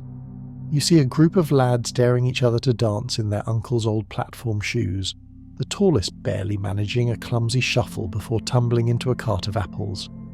Laughter erupts, but you make a note to stick with your own sturdy pair. And then there are the borrowed clothes. For one night, social boundaries blur and servants trade with their masters, girls with boys, children with elders. It's fun but risky. Clothes rarely fit as they should, and more than one dancer has found herself tripping on a borrowed hem or unable to breathe in a stranger's tight corset. By midnight, the village healer has already bandaged a sprained ankle, 3 stubbed toes, and a boy who cracked his head trying to balance a borrowed helmet. The real spectacle comes with the pageant. The whole village gathers to watch the crowning of the festival queen, a tradition meant to celebrate youth, beauty, and inevitably, the ingenuity of the year's most daring seamstresses. The queen's train is always too long, her crown too heavy, her shoes just a shade too small. There's laughter as her friends help her down the steps, fanning her and pinching her cheeks, whispering advice. Some years the queen makes it through the night unscathed. Other times she ends the evening barefoot, her crown lost somewhere in the hay. Children revel in the freedom of disguise. You watch as they play tag around the bonfires, their costumes gradually coming apart at the seams. The smallest boy, dressed as a knight, trips over his cardboard sword and is scooped up by his father. A girl in borrowed fairy wings loses one to a tug of war, but wears the remaining wing with pride. It's magic, she insists, and nobody dares to disagree. For all the dangers, you see moments of true joy. Couples dance, laughing as their costumes get tangled. Friends trade sashes and hats, pretending at new identities. Rivalries are set aside, at least until morning. The festival's chaos is a kind of safety net. Everyone is in on the joke. Everyone knows that tomorrow, the ordinary rules will return. Tonight, if you stumble, there's always a hand to help you up. Yet you cannot ignore the lessons learned. The bruises, the twisted ankles, the scorched hems, the faces smeared with paint and powder. They're all reminders that fashion, for all its glory, is a dance with danger. You remember every cautionary tale your mother told, and you add your own. Don't run in borrowed shoes. Check the mask before you put it on. Stay away from the jugglers with torches. As dawn nears and the fires burn low, you walk home with your friends, costumes battered, faces streaked with sweat and laughter. The festival is over, but its hazards linger. A sore foot, a lost ribbon, a memory that will last long after the bruises fade. You fall into bed, costume heaped on the floor, heart still light with the thrill of risk and revelry. In the medieval world, fashion is a game of chance, and on festival nights, everyone rolls the dice. You dream of feathers, laughter, and a night where, for once, the dangers felt worth it. Morning arrives late after the festival, sunlight creeping into your chamber through smoky glass. You wake to aches in your calves and a gentle throb in your temples, a reminder of laughter, music, and perhaps a sip too much honeyed wine. But more than that, you wake to disaster. Your festival clothes are a mess. Stained, torn, trampled, and reeking of sweat and wood smoke, they lie crumpled by your bedside like the husks of last night's dreams. And in the medieval world, so much revolves around fabric, its beauty, its rarity, its fragility. The average peasant may have only 1 or 2 changes of clothes. The merchant's daughter guards her coloured kirtle as closely as a treasure chest. Every noble wardrobe is inventoried, locked and watched by servants who know that a ruined hem or a torn sleeve is not just a personal loss, it's a blow to the family standing. This morning your problems are painfully obvious. A tear down the side of your best tunic, grass stains at the knee, grease from last night's roast rabbit, and a spot of something suspiciously like cider. In the shadowy world of medieval laundry, every stain carries a story and a risk. The washing of clothes is itself a ritual, and a risky one at that. It starts with water, cold, hard and rarely clean. Wells are precious, but streams and rivers do most of the work. In spring and summer, the washing is communal. Women, and sometimes boys, haul baskets to the riverbank, kneeling in the silt, their hands red and raw from the icy flow. Here is where gossip is traded and secrets aired, where songs echo over stones, and sometimes, just sometimes, where accidents happen. Because laundry is not for the faint of heart. Medieval soap is harsh, made from animal fat and lye, stinging cuts and turning skin to parchment. If your knuckles aren't bleeding, you're not scrubbing hard enough, the older women joke, holding up hands marked by years of labour. Lye can burn, sometimes leaving permanent scars. There are stories of children losing their sight after splashing it in their eyes, or of young wives whose arms are forever mottled from a single careless wash. Then there's the water itself, fast-moving and treacherous. Every village has a tale or two of the girl swept away by the river, or of the grandmother who slipped on a mossy rock and vanished downstream. Children play at the edges chasing frogs, but mothers keep a wary eye. Don't let go, they warn, as they balance on stones and slap garments against the washing board. In winter, the risk doubles. Ice and snow make the work slower, more dangerous. The bravest or poorest cut holes in the ice to wash their rags, fingers numb, prayers rising in clouds. The stains themselves are a challenge. Blood, grease, wax, berry and wine. Each one is a battle. There are recipes for everything. Vinegar and ashes for sweat. Stale urine, yes, really, for grass. Breadcrumbs for oil, and hot irons for wax. Superstitions abound. Some say that rubbing a garment at the crossroads under a new moon will chase away even the worst blemish. Others whisper that stains appearing after a festival are the work of fairies or ill luck, best left alone lest you anger whatever spirit left its mark. But the stains that won't budge, those are the most humiliating. They're a sign to the whole village of where you've been, what you've eaten, how clumsy or unlucky you've been this week. There's a quiet hierarchy among the laundresses, the ones who can coax a silk collar back to snow white, who know just how to boil a wool tunic without shrinking it, who can patch a tear so well even a lady's maid can't see the seam. And then there are the rest, the ones whose clothes are always a little grey, a little ragged, whose children wear tunics too short at the wrist, whose husbands sigh over holes that never seem to close. You join the crowd at the river, your own bundle of shame clutched tight. Rough night? Marta asks, her eyes twinkling.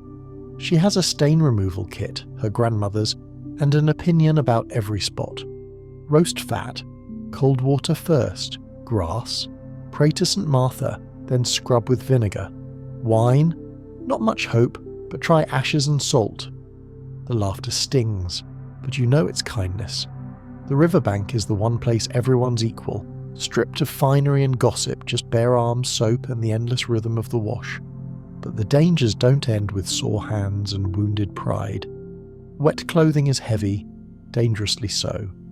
A saturated wool cloak can weigh more than a child, dragging the careless washer into the current if she isn't careful. More than one novice has been pinned to the riverbed, her cries muffled by the fabric meant to keep her warm. The strongest women in the village are the ones who survive, shoulders broad, backs scarred, hands strong enough to wring out a blanket with a single twist. Even the process of drying is fraught with peril. Garments are spread over hedges, laid on grass, hung from windows. A sudden gust of wind can send your best chemise tumbling into the mud or the neighbour's pig pen. There's always the risk of theft too. A good linen shift can vanish in a heartbeat, and everyone knows who to blame, but few dare to accuse aloud. Children are sent to guard the drying lines, but they're easily distracted by butterflies or games. Inside the house things aren't much easier. The rich have laundresses and maids. The poor make do with the fire and a bit of patience. Clothes are draped over stools, hung from rafters, even spread over the backs of sleeping dogs. The constant damp breeds mildew and the sour scent of decay. Sometimes desperation leads to disaster. A too hot hearth, A garment left too close to the coals, and suddenly half your wardrobe is ash. There are tricks for mending too. Needles are precious, thread even more so. A good seamstress is worth her weight in silver. Her work can turn a ruined dress into a passable tunic, a ripped sleeve into a stylish new cuff. The most creative make patches into decoration, embroidery into camouflage. In the cities, guilds of tailors and fullers oversee the trade, setting rules for who may fix what and how. A garment with too many patches is a badge of poverty, but one with none at all is a sign you haven't lived or partied hard enough. For the well-to-do, the dangers of laundry are different but no less real. Imported silks and brocades, delicate as butterfly wings, are easily ruined by water, soap, or even sunlight. Ladies pay handsomely for advice, for secret formulas, for the newest miracle powder imported from Venice or Baghdad. And still, the risk of disaster looms. Colours that run, dyes that fade, lace that dissolves at the first hint of rain. One wrong move, and a year's income is gone in a single rinse. Superstition is as much a part of the process as lye and elbow grease. Some women refuse to wash on certain days, fearing bad luck or illness. Others whisper over their wash, tracing signs of the cross or reciting rhymes to keep away envy or the evil eye. There's a belief that a shift washed in holy water will protect the wearer from harm, and that a garment soaked at sunrise will bring luck in love. The laundry line becomes a prayer, a hope, a wager against fate. For the young, laundry is both a punishment and a rite of passage. The first time you scrub your own shift, your mother watches with the pride of a general inspecting the troops. "You missed a spot," she says, pointing at the hem. You sigh and start again. The lessons stick, even if the stains sometimes don't. Accidents, though, are the best teachers. You burn yourself with the iron, a heavy, coal-filled device that leaves blisters if you're not careful. You drop a favourite sash into the fire, or slice your finger with a rusty needle.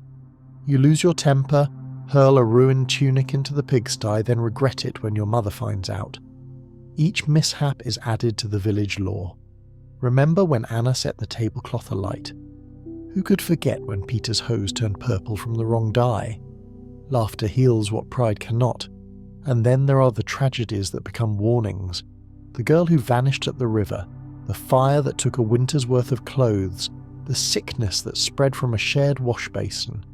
These are remembered long after the stains are gone. Laundry, for all its humble routine, holds the power of life and death, luck and misfortune, pride and shame.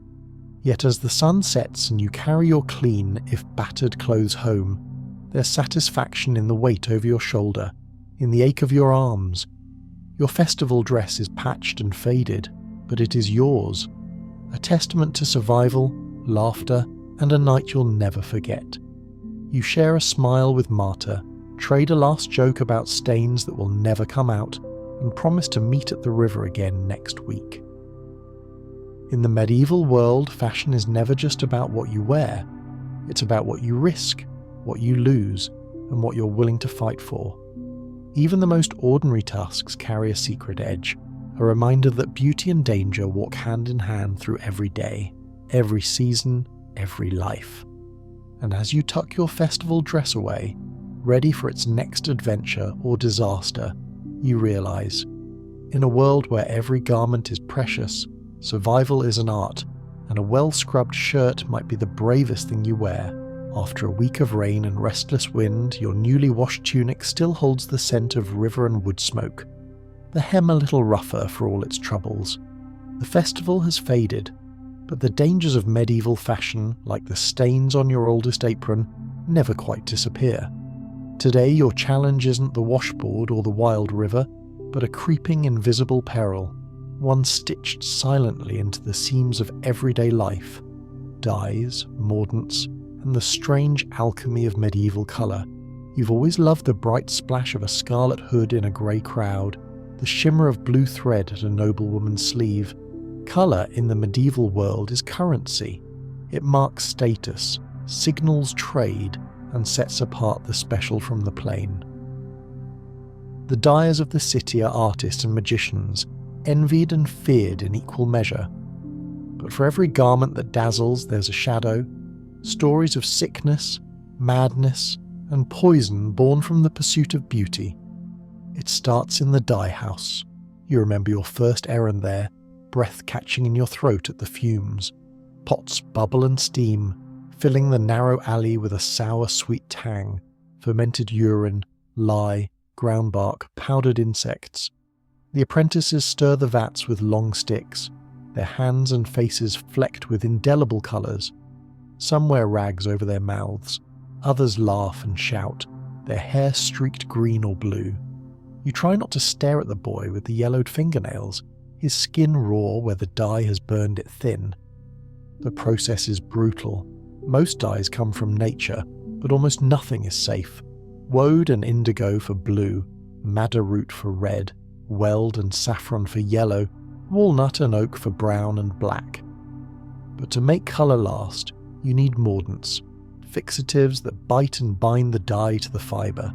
Some are simple, vinegar, salt, alum, others are anything but. Medieval dyers rely on urine, stale and reeking to fix blues. They use copper and iron, quicklime, even mercury and arsenic.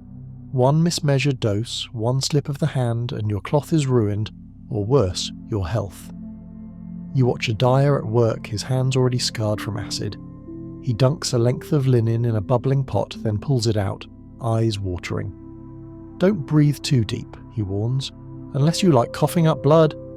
You laugh, half believing, but you know the stories.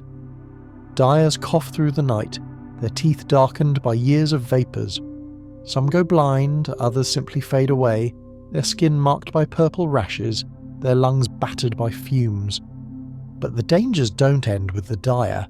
Every bright garment carries a trace of risk.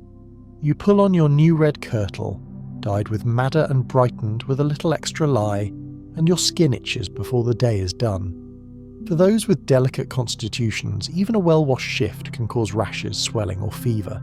You hear rumours, sometimes true, sometimes wild exaggeration, of poisoned wounds from poorly rinsed cloth, of mothers who miscarried after sewing with green thread, of a nobleman's rash blamed on his rare indigo hose. Sometimes the trouble is even more insidious. The most coveted colours are the most dangerous to make. Deep, regal blue, woad, or for the truly rich imported indigo, requires weeks of fermentation, turning plant leaves into a pungent sludge. The vats must be kept warm, and the process is so foul that dyers are often forced to work outside the city walls. You pass by the woad house and cover your mouth, the stench of ammonia sharp in your nose. Scarlet is worse. True crimson comes from the kermes insect, dried and crushed by the handful, then mixed with lye or even mercury to set the colour. Every step risks a burn, a blister, or a poison that lingers in the bloodstream. It's no wonder that dyers, for all their craft, are seen as a little mad, always sniffing, scratching, whispering about secrets nobody else can know. The law naturally tries to step in. Guilds regulate who may dye what, and with which colours.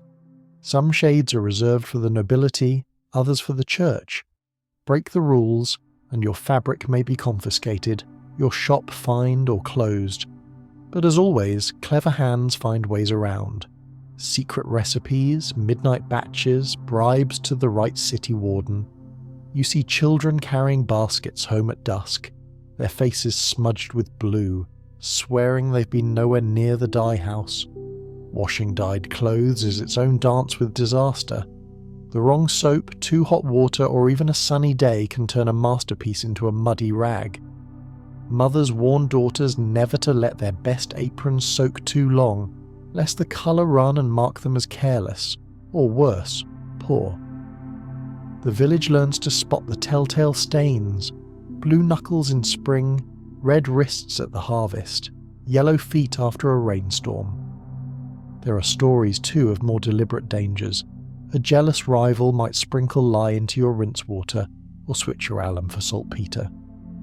Apprentices, bored or mischievous, have been known to accidentally drop a strip of copper or rusty iron into a dye bath, ruining a week's work.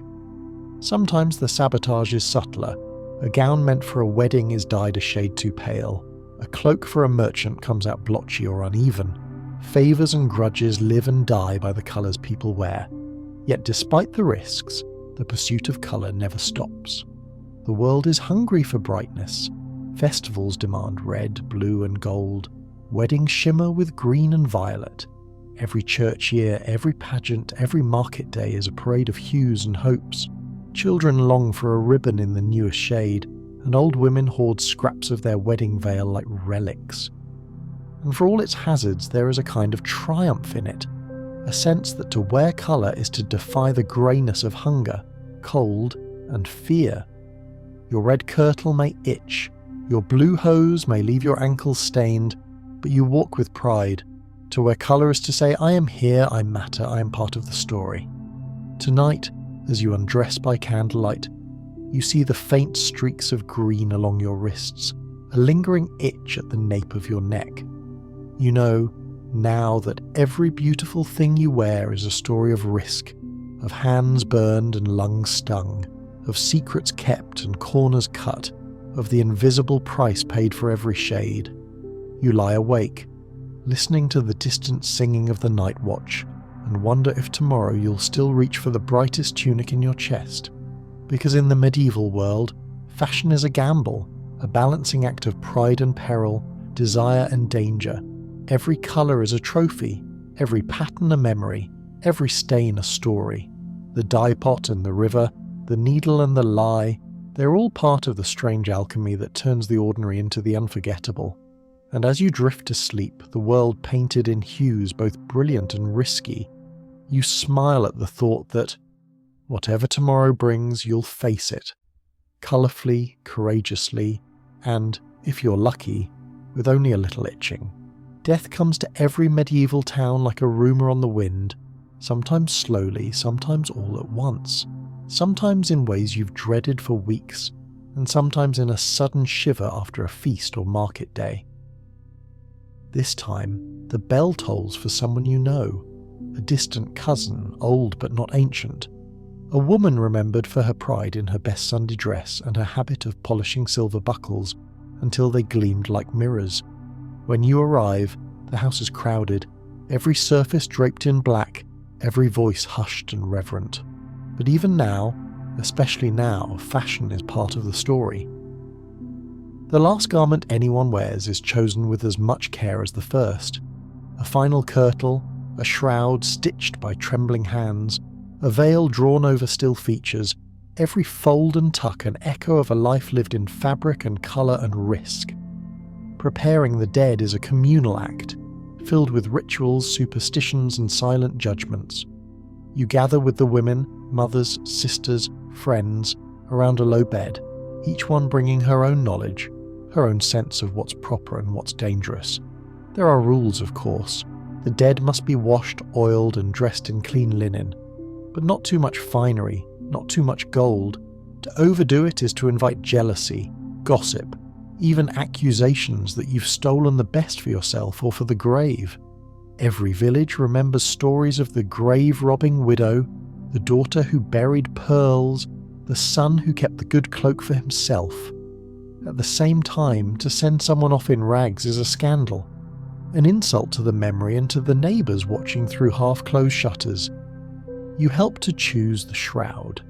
In richer homes, the choice is a family matter, every piece of cloth weighed for meaning, the christening gown cut down for a burial dress, a wedding veil repurposed as a winding sheet, old lace mended by candlelight and pressed smooth with tears. The poor make do, sometimes a patched tunic, sometimes nothing but a woolen blanket. Superstition is strong. Some say that the wrong thread or the wrong knot will keep a soul from resting, or invite the wrong kind of dream to those left behind. And what of jewellery? Here the dangers multiply. Rings are sometimes removed to keep them in the family. Sometimes they're slipped onto a finger in secret, a last act of love or defiance. Amulets, lockets, even a saint's medal or a scrap of holy relic, all carry their own meanings, their own risks. Some say that to bury a coin with the dead is to pay the ferryman, to keep ghosts from walking. Others whisper that such gifts tempt grave robbers or the jealous dead. In some regions, women braid a lock of hair into the shroud, a secret message for the next world. You watch the eldest aunt tie the last knot, her fingers moving with ancient precision. She whispers a charm against envy, against moths, against the sorrow that sticks to fabric like the smell of old smoke. There is pride in her work, but also fear that she's forgotten something, that the cloth isn't clean enough, that the dead will feel cold in the ground. The men arrive next, carrying boards, nails, and the coffin itself. Here too fashion plays its part, whose wood, whose carving, whose drapery. The nobility, when they can, order their coffins lined with silk or trimmed with embroidery. The poor sometimes make do with a sheet or a simple box. There are even sumptuary laws for burial, meant to prevent the lower orders from aping the rich, and to keep the wealthy from bankrupting their heirs in pursuit of a memorable send-off. Priests thunder from the pulpit that pride is useless in death, but everyone still judges, still counts the candles, still remembers who wore what to their own burial feast. The procession is another fashion parade. Mourners dress in black or in the dead's favourite colour, hoods are pulled low, veils thick enough to hide red eyes. Gloves are a sign of respect, but also a comfort, something to do with your hands when you're not sure where to look. Children are dressed in their best, even if they don't understand. The old women watch from doorways, nodding their approval or tutting under their breath at the new dye in someone's cloak or the too bright ribbon at a widow's throat. At the grave, you see the last act of fashion's danger. Sometimes in the jostle of crowds and the heaviness of grief, a mourner faints, too tight a belt, too heavy a veil, too little breath. In winter, the combination of cold, hunger, and layered garments can turn a sad day deadly. There are tales of old men collapsing, of children falling ill after standing in wet shoes through a long service. The dead are not the only ones at risk, yet there is something beautiful too. The way neighbours lend their best shawl or hat for the day, the way friends mend a hem or pin a brooch at the last minute, determined that no one, living or dead, should be sent off looking anything less than their best. The humility and defiance in a perfectly pressed collar, a freshly washed tunic, a secret bit of lace tucked beneath a plain shroud. The willingness to risk a little, always for the sake of dignity and memory.